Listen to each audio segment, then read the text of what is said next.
ये आकाशवाणी है। कोविड-19 विशेष कार्यक्रम के अंतर्गत प्रस्तुत है कोरोना वायरस संक्रमण की वर्तमान स्थिति पर चर्चा, जिसे प्रस्तुत कर रहे हैं आकाशवाणी संवाददाता सिद्धार्थ सिंह।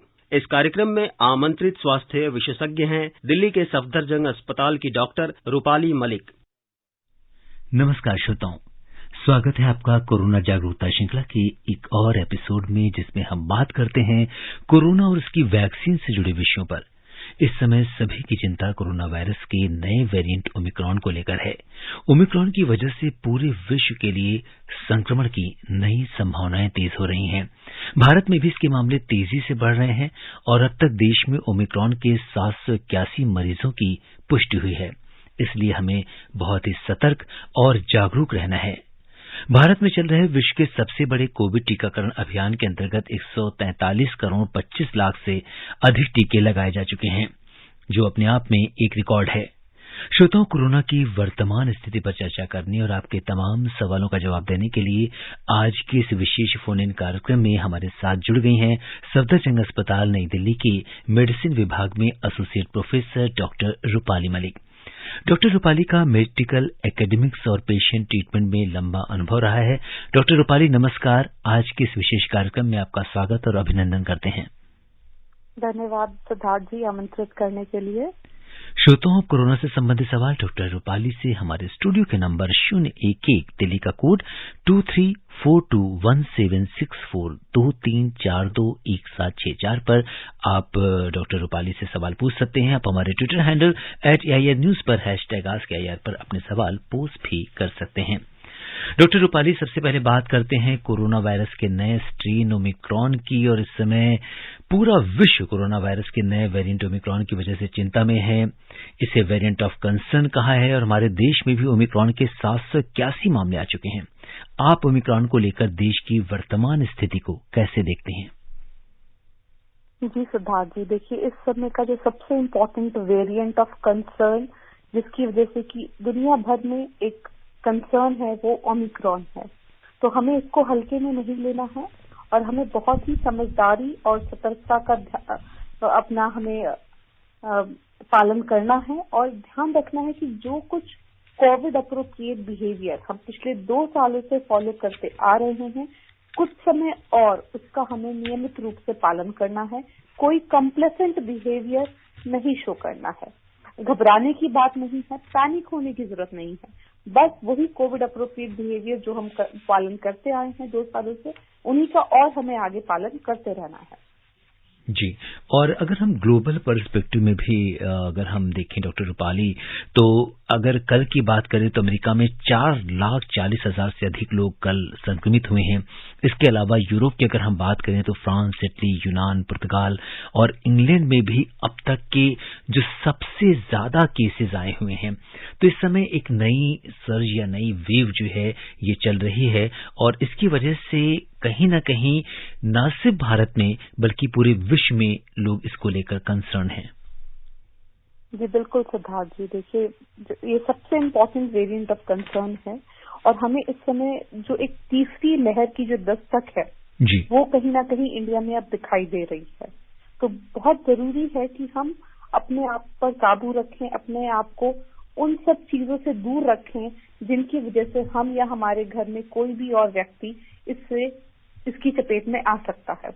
तो ये बहुत जरूरी है क्योंकि लगातार केसेस बढ़ रहे हैं। जैसा कि हम जानते हैं कि दिल्ली शहर में पहले येलो अलर्ट, अब ऑरेंज अलर्ट की बात की जा रही है। तो धीरे धीरे करके ये सब हमें, जो हम पहले भी हमने इन चीजों का पालन किया है, आगे और इन्हीं सब चीजों का हमें और पालन करना होगा। जी बिल्कुल, जैसा कि आपने कहा कि दिल्ली में येलो अलर्ट जो है वो जारी किया गया है और इसके अलावा ऑरेंज अलर्ट की बात की जा रही है। आप कई राज्यों ने नाइट कर्फ्यू लगाया है और तरह तरह के उपाय किए जा रहे हैं और स्कूल, सिनेमा घर, ये सब दिल्ली में बंद हैं। अब दुकानों के लिए ऑर्डरमेंट सिस्टम लागू किया जा रहा है। आपसे समझने की कोशिश करेंगे कि ये येलो अलर्ट, ऑरेंज अलर्ट क्या है और इसके क्या मायने हैं? जी बिल्कुल, देखिए सिद्धार्थ जी, ये जो orange alert, yellow alert, red alert, इनकी बात की जा रही है, ये एक तरह का ग्रेडेड रिस्पांस एक्शन प्लान है। ग्रैप जिसको बोलते हैं, ग्रेडर रिस्पॉन्स एक्शन प्लान, यानी कि कुछ हमारे जो कुछ मापदंड हैं जिनके हिसाब से हम डिफरेंट ग्रेड्स में हम चीजों को प्लान आउट करेंगे। मतलब जो हमारा कोविड से लड़ने की जो लड़ाई है उसका जो इम्प्लीमेंटेशन है, उसके लिए जो इम्प्लीमेंटेशन है वो एक ग्रेडेड रिस्पॉन्स होगा। जैसे कि ये जो ग्रेडेड रिस्पॉन्स है, जो लेवल 1 है येलो अलर्ट, ये जो डिफरेंट लेवल्स है ये 3 चीजों के बेस पे हमने डिवाइड किए हैं। इन 3 चीजों में हम क्या क्या है, एक तो कोविड का पॉजिटिविटी रेट इंक्लूड किया जाता है, उसके बाद ये देखा जाता है कि कितने क्यूमुलेटिव कोविड के केसेस एक दिन में हो रहे हैं और कितना ऑक्सीजन के बेड की ऑक्यूपेंसी है। तो इन 3 चीजों के बेसिस पे हम डिवाइड करते हैं वेरियस ग्रेड्स में कि वो लेवल 1 है या लेवल 2 है या लेवल 3 है।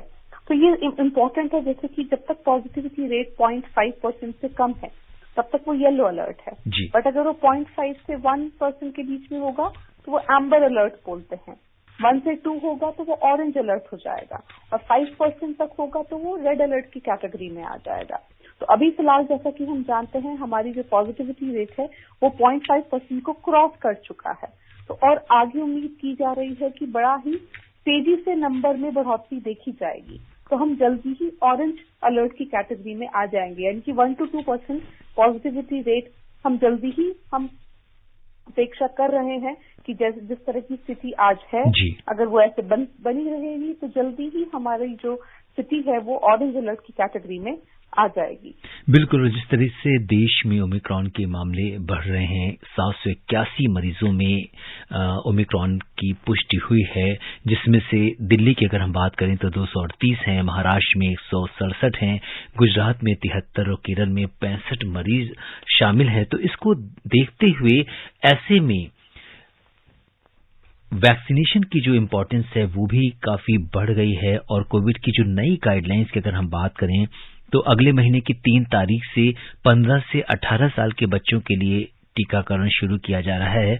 आपसे जानना चाहेंगे जो हमारे इस तरह के जो 15 से 18 वर्ष बड़ा इम्पोर्टेंट मतलब एक एज ग्रुप है, अगर आप देखें तो मोस्टली बच्चे 10th 11th में रहते हैं, 10 to 12 की अगर हम क्लास के हिसाब से देखें तो काफी लोग ऐसे बच्चे जो स्कूल जा रहे हैं काफी वो टेक्नोलॉजी फ्रेंडली भी होते हैं, ऑनलाइन क्लासेस भी कर रहे हैं। तो कैसे रजिस्ट्रेशन करें इसके लिए अपना, और रजिस्ट्रेशन प्रोसेस कब से शुरू होगी डॉक्टर रूपाली?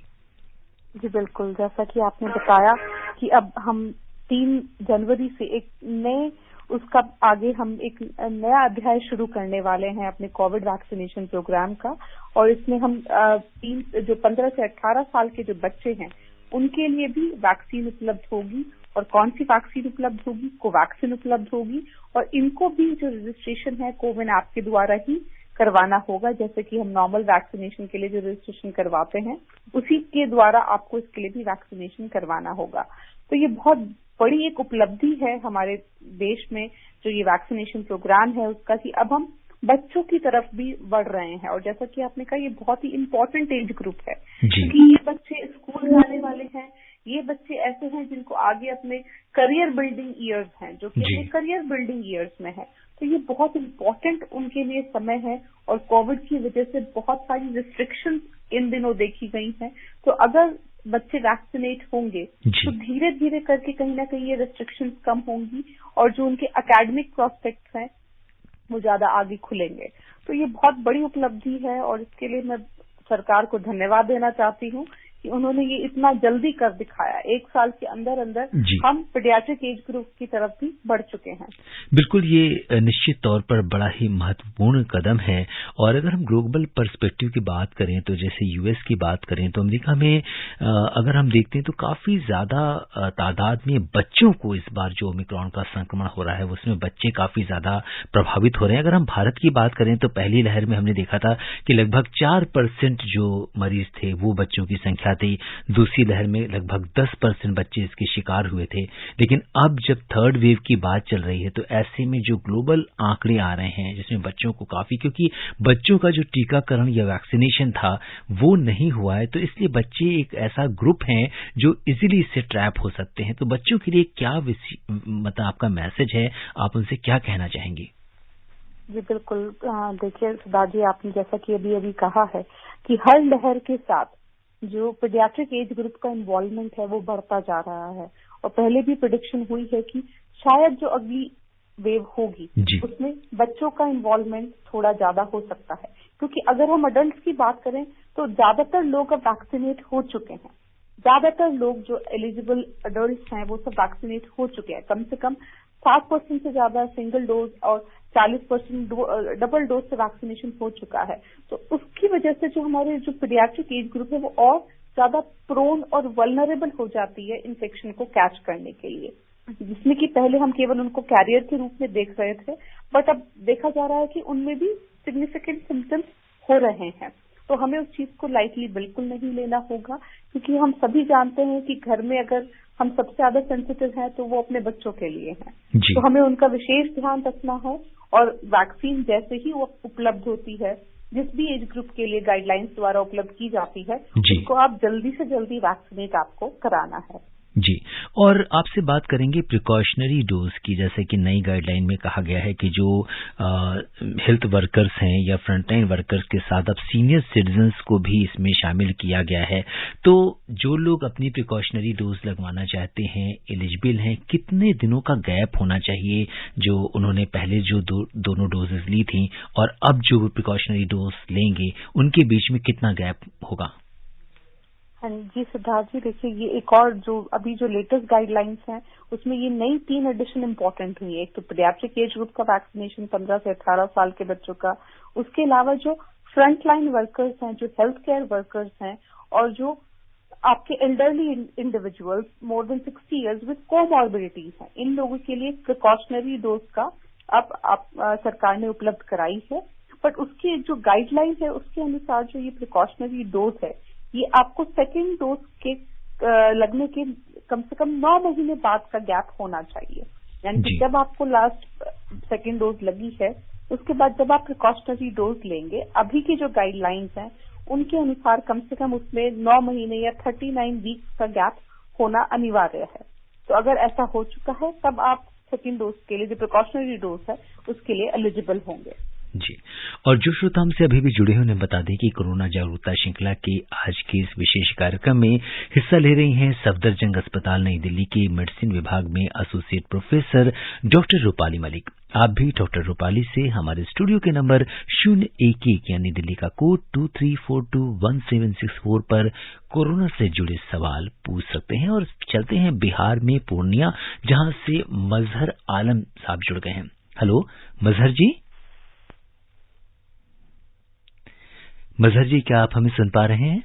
हाँ सर जी, बहुत बहुत नमस्कार और स्वागत है आपका कार्यक्रम में।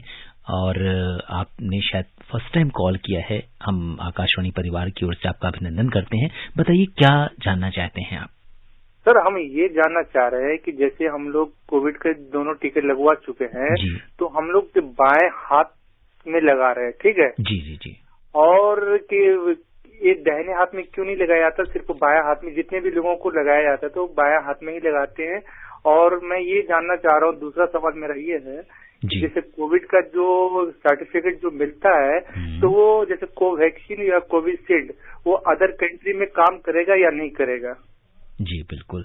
पहला सवाल लेते हैं कि बाएं हाथ में वैक्सीन लग रही है कोविड की, तो इसमें कितनी सही बात है डॉक्टर रूपाली कि सिर्फ बाएं हाथ में ही लगाना चाहिए? बिल्कुल, देखिए प्रेफरेबली कोई भी वैक्सीन जो होती है वो लेफ्ट हैंड में ही दी जाती है, ताकि अगर वैक्सीन लगने के बाद कुछ भी आपको कोई लोकल साइड इफेक्ट्स हैं या कोई दर्द है, कुछ है, तो आपका जो normal day to day routine है वो डिस्टर्ब ना हो। ज्यादातर लोग राइट हैंडेड होते हैं, तो ये जनरल प्रोटोकॉल है कि ज्यादातर जो वैक्सीन होती हैं वो लेफ्ट हैंड में ही दी जाती हैं। और जो दूसरा इनका जो क्वेश्चन था, तो अभी WHO की जो लिस्ट है जिसमें की जो अप्रूव्ड वैक्सीन है उसमें कोविशील्ड पहले से ही था, बट अब इवन कोवैक्सीन को भी अप्रूवल मिल चुका है, तो ट्रैवलिंग और उसमें आपको इशू नहीं होगा। जी, और हमारे सहयोगी सौरभ ये जानना चाहते हैं कि उनका बच्चा छोटा है और लैक्टेटिंग मदर के लिए ये सवाल है कि क्या अगर पोस्ट वैक्सीनेशन उन्हें जैसे फीवर आ रहा है तो क्या बच्चे को माँ फीड करा सकती हैं इस दौरान? देखिए, अगर मदर को कोई इस तरह के फीवर रिलेटेड सिम्टम्स हैं तो उस समय आप उनको बोले कि वो मास्क लगा के और हाथों को धो के फीड कराएं। अगर बच्चा एक्सक्लूसिवली ब्रेस्ट फीड पे है तो आप डेफिनेटली बच्चे को फीड कराएं, बट आप एक तो अपना मास्क से मुंह बांध के रखें और थोड़ा अवॉइड करें कि अगर जो आपके हाथ वगैरह अगर सिक्रीशन कुछ भी है तो उनको धो कर रखें। तो अगर ये करके आप प्रिकॉशन लेके आप फीड कराएंगे तो फीडिंग करा सकते हैं, उसमें कोई कॉन्ट्राइंडिकेशन नहीं है बच्चे की फीडिंग के लिए। जी, और इस बीच लोनी गाजियाबाद से मोहम्मद यामीन भाई रेडियो वाला हमारे साथ जुड़ गए हैं। यामीन भाई नमस्कार, बहुत बहुत स्वागत आपका कार्यक्रम में। सर नमस्कार, मैम को भी नमस्कार जी। यामीन भाई, अब आपकी तबीयत कैसी है? तबीयत ठीक है जी मेरी। जी, आज आपका गला भी ठीक लग रहा है। मुझे लगता है कि जो हमारे विशेषज्ञ ने आपको सलाह दी थी आपने उसको माना।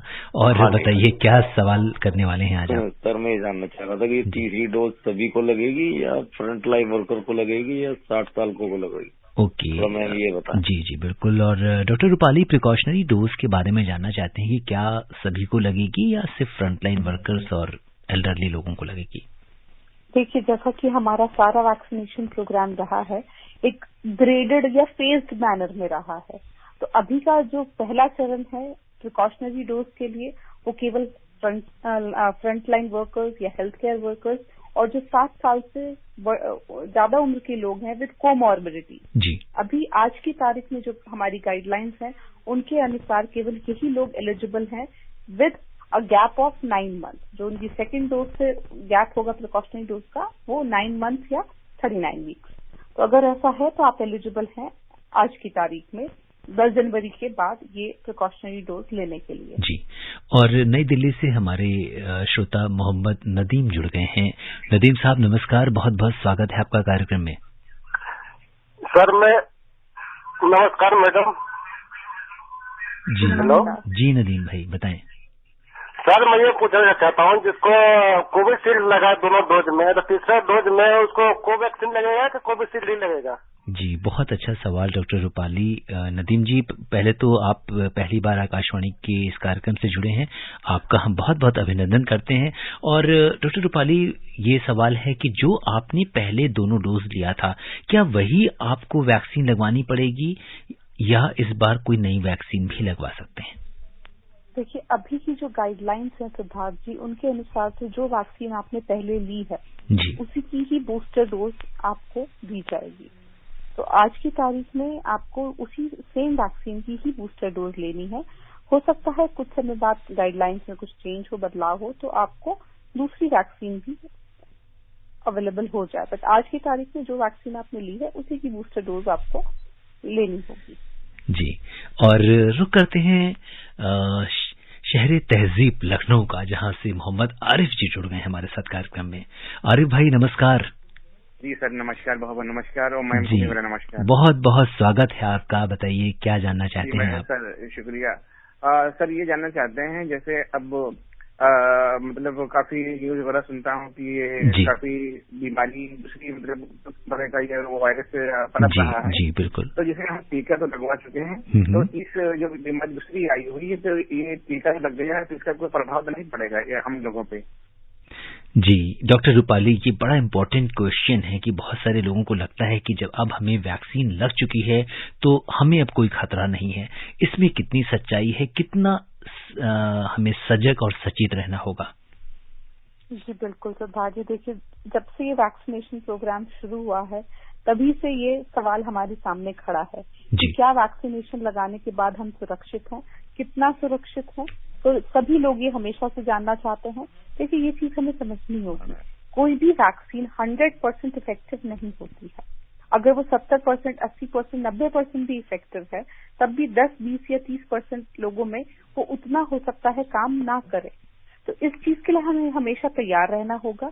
हो सकता है आप उस 10, 20, 30% में से हैं जिसमें वो वैक्सीन उतना अच्छा काम नहीं कर रही है, तो आपको हमेशा ये जो कोविड अप्रोप्रिएट बिहेवियर है उसका पालन करते रहना होगा, इसके बावजूद कि आपको वैक्सीन लगा है। इसके अलावा दूसरी बात है, जैसा कि हम सभी जानते हैं कि रोज एक नया वेरिएंट ऑफ कंसर्न और एक म्यूटेशन हमारे सामने खड़ा है, तो हम नहीं जानते कि कौन सी वैक्सीन किस वेरिएंट के अगेंस्ट कितनी इफेक्टिव है। ओरिजिनल वेरिएंट के अगेंस्ट इफेक्टिव थी, अब नए वेरिएंट के अगेंस्ट इफेक्टिव है कि नहीं ये कहना मुश्किल है। तो इसलिए ये बहुत जरूरी है कि वैक्सीन के बावजूद भी हम अपनी जो सावधानियां हैं उनको हम लेते रहें। श्रोताओ, आप भी इस कार्यक्रम का हिस्सा बन सकते हैं हमारे एक्सपर्ट से फोन पर सवाल पूछकर। और आज के हमारे एक्सपर्ट हैं सफदरजंग अस्पताल नई दिल्ली के इमरजेंसी विभाग में associate professor doctor Rupali Malik. हमारे स्टूडियो का नंबर है 0112341764। और हमारे अगले कॉलर थाने महाराष्ट्र से गुरुनाथ जी जुड़ गए हैं। गुरुनाथ जी नमस्कार, बहुत बहुत स्वागत कार्यक्रम में। सर नमस्कार। जी गुरुनाथ जी बताइए। हेलो जी गुरुनाथ जी, हम आपको सुन पा रहे हैं, बताइए क्या जानना चाहते हैं। सर मेरा क्वेश्चन है सर, अभी बच्चों की जो वैक्सीन सर है अभी जनवरी में चालू हो रही है जी सर, जैसे वयस्कों में और एल्डर लोगों में जो वैक्सीन दी गई तो कुछ लोगों को इसका साइड इफेक्ट्स भी हुआ था सर, क्या बच्चों के भी साइड इफेक्ट्स होने की कुछ संभावना है सर? Thank you sir. जी जी जी डॉक्टर रूपाली, बहुत अच्छा सवाल है। जैसे कि हर वैक्सीन का साइड इफेक्ट, और हम सभी ने बच्चों को ये वैक्सीन या अपने बचपन में भी बहुत सारी वैक्सीन लगवाई हैं, थोड़े बहुत साइड इफेक्ट्स होते हैं। शायद इस बार जो है जब जो बच्चों का जो टर्न आ रहा है इसमें भी क्या वैसी ही स्थिति रहेगी? जी बिल्कुल, देखिए किसी भी दवाई किसी भी वैक्सीन के साथ कुछ साइड इफेक्ट्स होते हैं जो छोटे मोटे जो देखे जाते हैं। तो इसी तरीके से हो सकता है जब बच्चों को वैक्सीन लगे तो उनमें भी कुछ थोड़े बहुत साइड इफेक्ट्स देखे जाए, जिसमें कि हमें इस समय बहुत कॉन्फिडेंस होना चाहिए क्योंकि ऑलरेडी इतनी बड़ी अडल्ट पॉपुलेशन को हम ये वैक्सीन दे चुके हैं जी। तो हमें एक कॉन्फिडेंस है कि बहुत major side effects majority of patients में नहीं होंगे।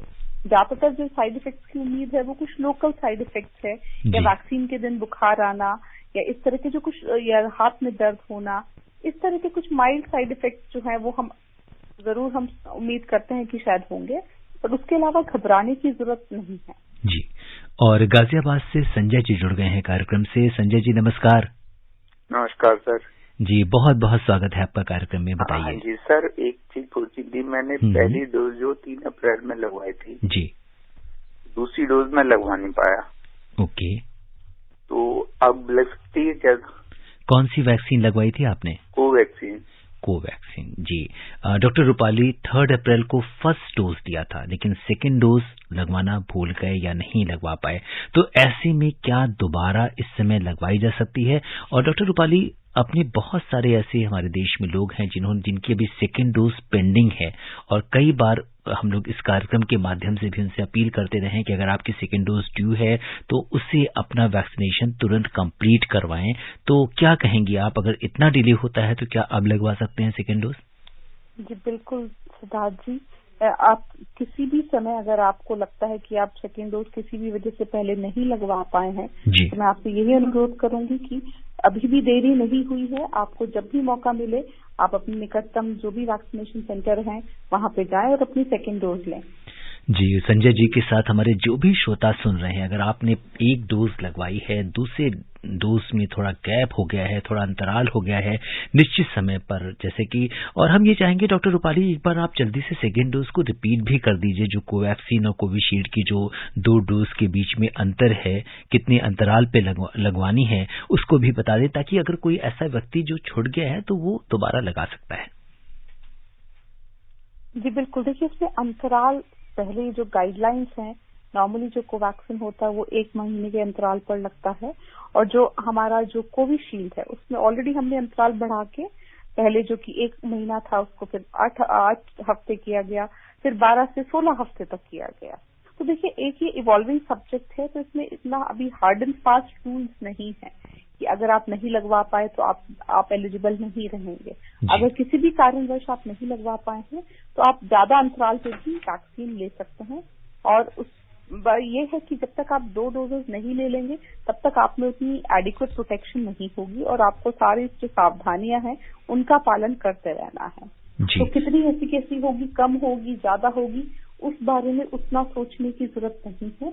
आपका काम है आप दोनों डोजेज वैक्सीन की लें, वो मैं सबसे अनुरोध करना चाहती हूँ। जी, और वैक्सीन की बात ही चल रही है तो अपने श्रोताओं को ये बता दें कि जो DCGI है उसने स्वदेशी वैक्सीन कोर्बेवैक्स के इमरजेंसी यूज की अनुमति दे दी है।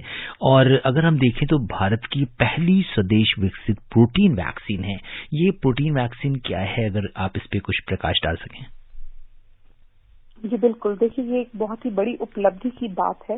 जो कोर्बेवैक्स है ये बायोलॉजिकल कंपनी द्वारा बनाई गई है और एक इंडिजिनस वैक्सीन है जी। और ये हमें जो है इसका इमरजेंसी यूज ऑथराइजेशन अभी हाल ही में हमें मिला है। इसके अलावा कोवोवैक्स एक वैक्सीन है, उसको भी इमरजेंसी यूज ऑथराइजेशन मिला है इसके साथ में।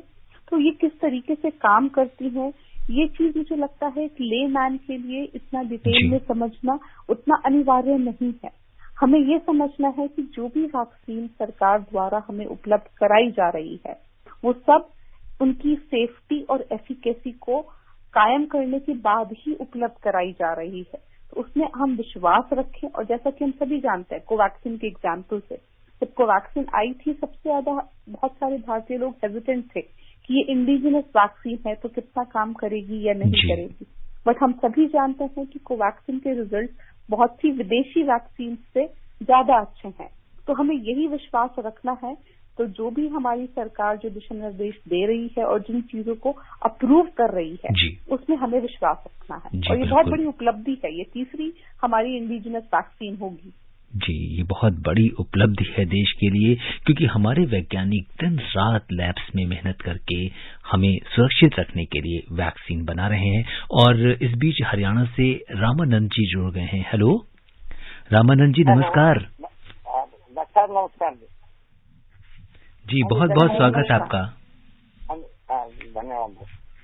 ऐसा है सर, मैम हमारे ये बच्चों की मतलब जो है उम्र है 65 साल और इनकी जो अब ये शुगर की जो है ये डिजीज है जी, और उनको ये फर्स्ट डोज जो है ना दिलवाई है। तो एक आंख जो बढ़वा रखी थी उसमें जो है ना इनको थोड़ा सा दर्द महसूस हो रहा है। तो क्या ये साइड इफेक्ट है या डॉक्टर की एड लें? जी डॉक्टर रूपाली, क्या कहेंगे आप? जी मैं थोड़ा इनका आवाज सुन नहीं पाई, कह रहे हैं कि इनको दर्द है। हाँ, आंख में कुछ बता रहे हैं कि साइड इफेक्ट है। ये क्या वैक्सीन की वजह से आंखों में भी साइड इफेक्ट हो सकते हैं? वैक्सीन लगने के कितने दिन बाद आपको आंखों में ऐसी दिक्कत है? अगर कोई भी इस तरह की दिक्कत है तो मैं आपको यही सजेस्ट करूंगी आप जल्दी से जल्दी अपने नियरेस्ट आई स्पेशलिस्ट को विजिट करें और उनसे इवैल्यूएट कराएं। क्योंकि कभी कभी कुछ उसमें कुछ खून के थक्के इधर उधर जमने की कुछ इस तरह के केसेस देखे गए हैं। तो बेहतर ये रहेगा कि आप पहले जाएं और अपने आई स्पेशलिस्ट को दिखाएं और पता करें कि एग्जैक्टली दिक्कत क्या है। जी, और रूपाली जी अब साल भी नया आने वाला है और बहुत सारे इसके सेलिब्रेशंस की लोगों ने तैयारी कर रखी है। और ऐसे में अंदेशा ये है कि जब ऐसी स्थिति है कि हम एक ओमिक्रॉन के इतने बड़े खतरे के संक्रमण का खतरा सामने है, तो आप क्या कहेंगी, क्या संदेश देना चाहेंगी स्पेशली हमारे देश के युवाओं को? जी बिल्कुल, देखिए सिद्धार्थ जी, हम सभी जानते हैं कि पिछले कुछ महीनों से एक फेस्टिव माहौल एक बना हुआ है। जब से दिवाली आई है, दिवाली के बाद Dussehra, Diwali, Christmas, new year, तो एक फेस्टिव माहौल है और हम सब बहुत ही खुशी और एक अच्छे मूड में है। बट ये समझना जरूरी है कि अभी जो तीसरी लहर है उसकी दस्तक हमारे सामने हो चुकी है। तो हमें संयम बनाए रखना है और कुछ समय के लिए और कम से कम इन सर्दियों तक आपको अपना जो कोविड अप्रोप्रिएट बिहेवियर है उसका पालन करना है। हाथ मुंह धोते रहें, मास्क बिना घर से बाहर बिल्कुल ना निकलें, कफ एटिकेट्स को फॉलो करें और वैक्सीनेशन जल्दी से जल्दी लें। बहुत इंपॉर्टेंट मैसेज। और डॉक्टर रूपाली, आप कोविड-19 के इस विशेष कार्यक्रम से जुड़ी, आपने आकाशवाणी के श्रोताओं के प्रश्नों का उत्तर दिया, हमसे चर्चा की, आपका बहुत बहुत धन्यवाद और आभार। थैंक यू सिद्धार्थ जी। श्रोताओं, आप स्वस्थ और खुशहाल रहें, इसी कामना के साथ दीजिए मुझे अनुमति। नमस्कार। कोविड-19 विशेष कार्यक्रम के अंतर्गत अभी आप सुन रहे थे कोरोना वायरस संक्रमण की वर्तमान स्थिति पर चर्चा, जिसे प्रस्तुत कर रहे थे आकाशवाणी संवाददाता सिद्धार्थ सिंह। इस कार्यक्रम में आमंत्रित स्वास्थ्य विशेषज्ञ थीं दिल्ली के सफदरजंग अस्पताल की डॉक्टर रूपाली मलिक। ये कार्यक्रम आकाशवाणी के समाचार सेवा प्रभाग द्वारा प्रस्तुत किया गया। इसे आप हमारे mobile app news on AIR और YouTube channel news on AIR official पर भी सुन सकते हैं। इस कार्यक्रम के संबंध में अपनी प्रतिक्रिया आप हमें ईमेल कर सकते हैं। पता है airnsdtalks@gmail.com। ये कार्यक्रम फिर से सुनने के लिए लॉग ऑन करें हमारी वेबसाइट newsonair.nic.in।